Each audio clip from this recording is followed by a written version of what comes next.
युवा क्षत्रिय सेना द्वारा श्री भवानी धाम निर्माणનો સંકલ્પ છે। ખેરાલુ તાલુકાના મલેકપુર રામદેવ પીરધામ ખાતેથી કરવામાં આવ્યું ભવ્ય યાત્રાનું પ્રસ્થાન। અંદાજે 1500 જેટલી ગાડીઓના કાફલા સાથે નીકળી ભવ્ય યાત્રા ક્ષત્રિય સમાજની એકતા અને શક્તિનું પ્રતીક બની છે। યાત્રાનું સમાપન અંબાજી ખાતે જ્યાં વિશાળ સભાનું આયોજન કરાયું। ક્ષત્રિય સેનાના અધ્યક્ષ અભિજીત બારડ, સમાજના સાધુ સંતો, પાટણના સાંસદ ભરતસિંહ ડાભી, ગુજરાત બીજેપી ઉપાધ્યક્ષ નટુજી ઠાકોર, કલોલના પૂર્વ ધારાસભ્ય અને મહેસાણા જિલ્લા કોંગ્રેસ પ્રમુખ બળદેવજી ઠાકોરના હસ્તે કરાયું પ્રસ્થાન। युवा क्षत्रिय सेना द्वारा क्षत्रिय ठाकोर समाजना आराध्य देवी श्री भवानी माताजीना भव्य श्री भवानी धामना निर्माणનો संकल्प કરવામાં આવ્યો છે। જે અંતર્ગત મલેકપુરથી અંબાજી સુધી ભવ્ય યાત્રાનું આયોજન કરવામાં આવ્યું છે। જે અનુસંધાને આજે આ યાત્રા ખેરાલુ તાલુકાના મલેકપુર ખાતે રામદેવ પીર ધામથી 1008 ગાડીઓના કાફલા સાથે ભવ્ય રેલીનું સમાજના મહાનુભાવો અને સંતો મહંતોના હસ્તે યાત્રાનું પ્રસ્થાન કરવામાં આવ્યું, જે સમાજની એકતા અને શક્તિનું પ્રતીક બની રહી છે। આ યાત્રાનું સમાપન અંબાજી ખાતે કરવામાં આવશે, જ્યાં વિશાળ સભાનું આયોજન પણ કરવામાં આવ્યું છે। યુવા ક્ષત્રિય સેના દ્વારા વર્ષ 2011થી શ્રી ભવાની ધામના નિર્માણના સંકલ્પ સાથે વિવિધ યાત્રાઓ અને કાર્યક્રમોનું આયોજન કરવામાં આવી રહ્યું છે। પ્રસ્તાવિત શ્રી ભવાની ધામને ક્ષત્રિય ઠાકોર સમાજ માટે સામાજિક, શૈક્ષણિક, આર્થિક તથા રાજકીય પાવર હાઉસ તરીકે વિકસાવવાની દ્રઢ પ્રતિબદ્ધતા વ્યક્ત કરવામાં આવી હતી। રાજકોટ ખોડિયાર માતાના પૂજારી માળી, પાટણ સાંસદ ભરતસિંહ, બીજેપી ઉપાધ્યક્ષ નટુજી ઠાકોર, કોંગ્રેસના કલોલના ધારાસભ્ય બળદેવજી ઠાકોર, પૂર્વ ધારાસભ્ય ભરતજી ઠાકોર, કલાકાર જીગર બારોટ, સદારામ અન્નક્ષેત્રના મહંત તેમજ બહુ જ મોટી સંખ્યામાં ક્ષત્રિય સમાજના યુવાનો, મહિલાઓ અને વયસ્ક નાગરિકો ઉપસ્થિત રહ્યા હતા। ક્ષત્રિય સેનાના અધ્યક્ષ અભિજીત બારડે જણાવ્યું હતું કે ક્ષત્રિય સમાજની આસ્થા, શ્રદ્ધા અને વિદ્યાના સ્થાનક શ્રી ભવાની ધામના નિર્માણ માટેનો જે સંકલ્પ છે, સંસ્થા નિર્માણ કરવાના લક્ષ્યાંક સાથે સક્રિય છે।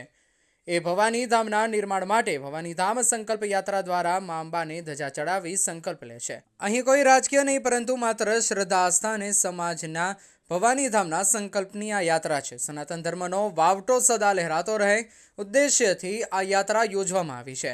સમાજના સર્વાંગી વિકાસ, આર્થિક, સામાજિક અને શૈક્ષણિક વિકાસ તેમજ રાજકીય ક્ષેત્રે એક પાવર હાઉસ બની રહે છે। ક્ષત્રિય સમાજની સ્વાભિમાન, શ્રદ્ધા, સંકલ્પ, એકતાની આ યાત્રા છે। સનાતન સમાજ માટે ક્ષત્રિય સમાજ પોતાનું યોગદાન આપતો રહે છે। બાપુ, શું કહેશો? આજે ભવાની ધામના નિર્માણ માટે સંકલ્પ યાત્રા અંબાજી તરફ પ્રયાણ કરી રહી છે। હજારોની સંખ્યામાં લોકો જોડાઈ રહ્યા છે। શ્રી રામદેવજી મહારાજ મલેકપુર ખેરાલુ મુકામે અહીંથી આ શ્રી ભવાની ધામ સંકલ્પ યાત્રાના શ્રી ગણેશ કરીએ છીએ। લક્ષ્યાંક હતો ક્ષત્રિય સમાજની આસ્થા, શ્રદ્ધા અને વિદ્યાનું ધામ અને એકતા, અખંડિતતાનું ધામ એવું શ્રી ભવાની ધામનું નિર્માણ થાય, એનો સંકલ્પ લેવાનો।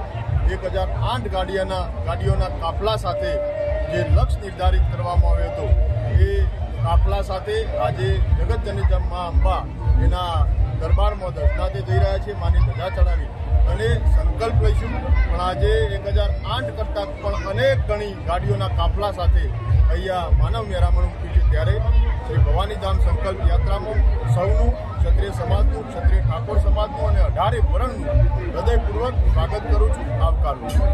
આવનાર દિવસમાં જે ધામ બનવાનું છે એમાં શૈક્ષણિક કે અનેક કાર્યક્રમો થશે। સામાજિક, શૈક્ષણિક, આર્થિક, રાજકીય અને સમાજના સર્વાંગી વિકાસ માટેનું એક માતૃસ્થાનક એટલે ભવાની ધામ ક્ષત્રિય સમાજનું પાવર હાઉસ તરીકે ભવિષ્યમાં આ ધામ ઉભરી આવશે, એમાં લેશ માત્ર શંકા નથી। આજની આ યાત્રા એક રાજકીય લેવલે એક શક્તિ પ્રદર્શનની ગણી શકાય। ક્ષત્રિય સમાજની એકતાનું આ પ્રતીક છે અને એમાં રાજકીય વિશ્લેષકો, વિદ્વાનો એને પોતાના જે તર્ક લગાવી શકે, પણ ક્ષત્રિય સમાજ પોતાના સન્માન અને સ્વાભિમાનનો અહીંથી હુંકાર બને છે એવું ડંકાની ચોટ ઉપર કહી શકાય। બાપુ, આગામી 26 જાન્યુઆરી અલ્પેશ ઠાકોર શક્તિ પ્રદર્શન યોજી રહ્યા, એ પહેલા અભિજીતસિંહ બારડે શક્તિ પ્રદર્શન યોજ્યું, એ બાબતે શું કહેવું? શક્તિ પ્રદર્શન કરતાં આ ક્ષત્રિય સમાજનું શક્તિ પ્રદર્શન છે, મા જગદંબાની આસ્થા અને વિશ્વાસનું શક્તિ પ્રદર્શન છે। અને રાજકીય લોકો જે પણ કાર્યક્રમો કરતા હોય એમને શુભકામનાઓ પાઠવીએ છીએ, પણ આ માત્ર ક્ષત્રિય સમાજના સન્માન અને સ્વાભિમાન માટેની આ સંકલ્પ યાત્રા છે।